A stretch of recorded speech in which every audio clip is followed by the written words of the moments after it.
আসসালামু আলাইকুম। সোহেল শিকদার চ্যানেলে সবাইকে স্বাগতম। আজকে একটা ভিডিও আপলোড দিছিলাম। তো এইটা আসলে কমিউনিটি গাইডলাইনের কারণে YouTube রিমুভ করে দিছে। তারা একবার চেক করে দিছে। তারপরেও ওইটা রিমুভ কেন হইলো? রিমুভটা হইছে ওই যে আপনারা তো এর মধ্যে জানেন আমি ওই যে নাফি টাওয়ারে গেছিলাম আমার নিজের পাসপোর্ট জমা দিতে। ওইখানে একজন ভিসা পাইছিল।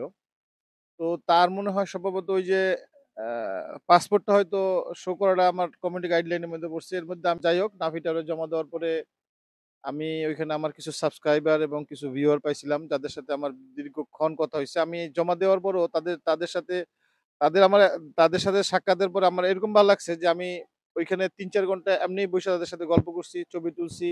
অবশ্য ভিডিও করা ওইখানে নিষেধ। তারপরেও ফাঁকে-টাকে সুযোগ পাইয়া বা সুযোগ মতো ভিডিও করছি। তো ওই বিষয়ে যে নাফি টাওয়ারের কিন্তু এখন বর্তমানে যারা ইটালি যারা যে সকল আবেদনকারী আছে এবং পাসপোর্ট কালেকশন আছে তারা কিন্তু এখন মোটামুটি একটা সিস্টেমেই যায় এবং সিস্টেমেই ফেরত আসে। যেমন আগের মতো যে ভিড় সে ভিড়টা কিন্তু এখন আর নাই। এখন খুব স্মুথলি সাবমিট করতে পারে এবং স্মুথলি কালেকশন করতে পারে। তো নাফি টাওয়ারের পরিবেশটা আমার কাছে ভালোই লাগছে। আর আ ২-৩ টা টপিকস এ যে কথা বলছিলাম সেই টপিকস গুলো শুনেন। টপিকস গুলো হইলো আমার এক ব্লগার ভাই ওই যে ইতালি থেকে যে আপডেট দেয় যে আ ভিসা পাওয়ার, রিজেক্ট হওয়ার মানে আপডেট দেয়, সুখবর দেয়। দুঃসংবাদ সে কোনদিনই দেয় নাই। সুসংবাদই সবসময় দেয়। সে বলছে কি জানেন? যে যাদের পাসপোর্ট দীর্ঘদিন ধরে এম্বাসিতে আটকা আছে তাদের বলছে কি আপনারা একটা পাসপোর্ট বানান। তো এইটা একটা সে দেখেন সে একটা ভুল ইনফরমেশন দিছে। একটা পাসপোর্ট কোনো মানুষের থাকলে সেই পাসপোর্ট যদি হারানো যায় এবং খোয়া যায়, জিডি এন্ট্রি কইরা সে নতুন পাসপোর্ট বানায় যেতে পারবে। এছাড়া কিন্তু সে পারবে না। সে যদি ওইটারে হাইড কইরা যদি পাসপোর্ট বানাইতে চায় তাহলে কিন্তু তার বিরুদ্ধে তথ্য গোপন আইনে তার বিরুদ্ধে অ্যাকশন হবে। কারণ আবেদনকারী যারা আছে এবং আপনারা তো কেউ ভিআইপি না। এই কথাগুলো আমি আমার ওই ভিডিওতে বলছিলাম। দেখেন ভিআইপিরা কিন্তু প্রফেশন চেঞ্জ কইরা, পরিচয় গোপন কইরা, ঠিকানা চেঞ্জ কইরা পারে। কিন্তু আ আমরা কিন্তু সেটা পারি না। কাজেই আমার যে ব্লগার ভাই যে বলছে সে ভুল বলছে। আর এই যে ভুল ইনফরমেশন গুলো দেন আবেদনকারীদের, তাইলে এই ভুল ইনফরমেশন গুলোর কারণেই কিন্তু আবেদনকারীদের মাথাগুলা গুলায় জায়গা।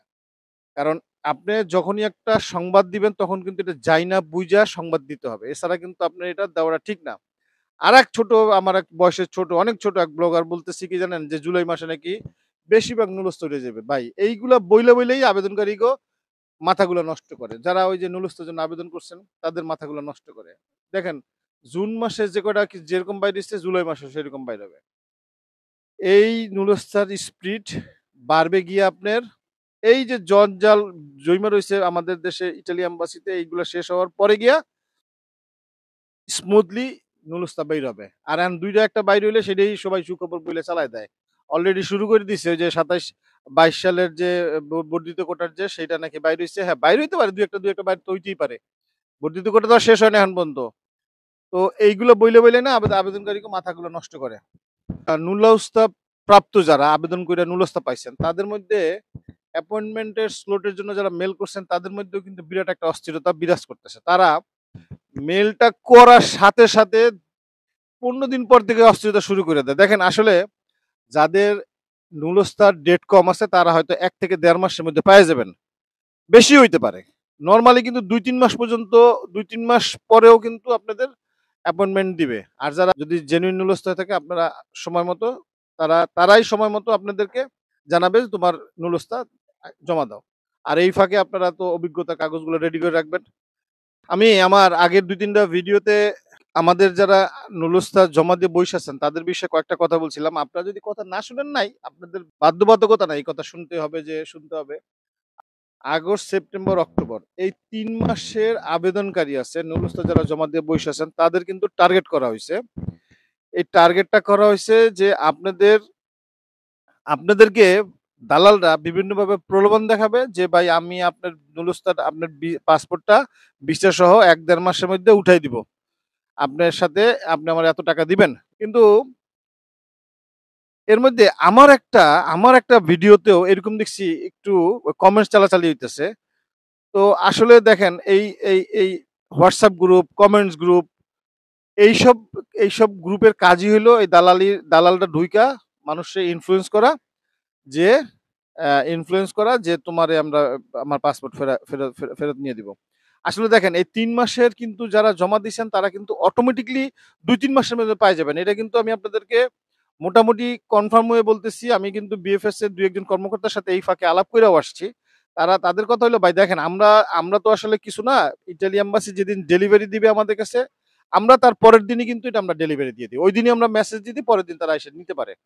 এই ৩ মাস কিন্তু আপনার ৩ মাসের লোকজনরে কিন্তু টার্গেট করছে। আপনারা কিন্তু অটোমেটিক্যালি পেয়ে যাবেন। আপনারা খামাখা কেউ আপনাদের একটা ভিসা লাগাই দিবে না। ১,০০,০০০, ২,০০,০০০, ৩,০০,০০০ এরকম টাকা কেউ আপনাদের ভিসা লাগাই দিতে পারবে না। কাজেই আপনারা সাবধান হইয়া সাবধান হয়ে যান। এই লাইনে কেউ পাই বাড়াবেন না। ঠিক আছে? কারণ এরা হইলো গিয়ে 100% দালাল। এরা বাটপারের জগতের সেরা। আমি সেদিন আসলে আমার পাসপোর্ট জমা দেওয়ার পরেও আমি লম্বা সময় অপেক্ষা করছিলাম। এর মধ্যে বৃষ্টিও ছিল। বৃষ্টির কারণেও কিছুক্ষণ ১-১.৫ ঘন্টা লেট করছি। তো আর আমার যারা সাবস্ক্রাইবার আছে, আমার যারা ভিউয়ার আছে তাদের সাথে দেখা সাক্ষাতের কারণে ভালো লাগার কারণে আমি একটু নিজের থেকে দেরি করছি। এটা একটা বিষয় দেখে আমার কাছে খুব ভালো লাগছে। বিষয়টা এরকম যে বিএফএস গ্লোবাল ৩:৩০ টার সময় আ যে আবেদনকারী আছে আমাদের আমাদের দেশের যারা পাসপোর্ট জমা দিচ্ছেন কিংবা ইমেইল করছেন কিংবা আগে নভেম্বর-ডিসেম্বর মাসে যাদের নুলুস্তার ডেট ফেল হয়ে গেছে গা ওই অ্যাপয়েন্টমেন্টের রিশিডিউলের কারণে কিংবা পাসপোর্টের মেয়াদ শেষ হয়ে গেছে গা কিংবা নুলুস্তার ডেট শেষ এরকম কিছু সমস্যা আছে যে সমস্যাগুলা আবেদনকারীরা আসলে সহজ সরল মানুষ তো তারা অনেক কিছু বুঝে না। তো এরা এই বিষয়গুলা জানার জন্য বিএফএস গ্লোবালে যদি যায়, আবেদনকারীরা কি করবে সেই বিষয়ে কিছু গাইডলাইন তারা দিয়ে দেয়। সেটার সময় হইলো দুপুর ৩:৩০ সেইটা হইলো যে ওয়ার্কিং ডে গুলা আছে সেই ওয়ার্কিং ডে তে গেলে ৩:৩০ সময় গেলে তারা এটার একটা এই যে তাদের সমস্যা একটা গাইডলাইন দিয়ে দিবে। তবে আপনার কিন্তু সাথে নিতে হবে পাসপোর্টের কপি এবং আইডি কার্ডের কপি। এই ২ টা না নিলে কিন্তু আপনারা এন্ট্রান্স পাবেন না। ঠিক আছে? কাজেই দেখেন একটা অরিজিনাল নুরুস্তা যখন ইটালি এম্বাসি রিজেক্ট করে এর পিছনে নিশ্চয়ই কোনো কারণ থাকে।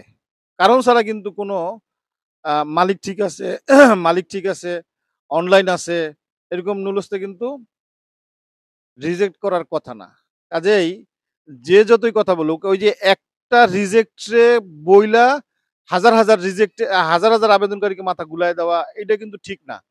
গত আগস্ট মাস থেকে যে ফাইলগুলা আটকা আছে, দেখেন আগস্ট মাসে কিন্তু ফাইল বেশি আর নাই। এখন আছে সেপ্টেম্বর, অক্টোবর, নভেম্বর মাসের ফাইলগুলা।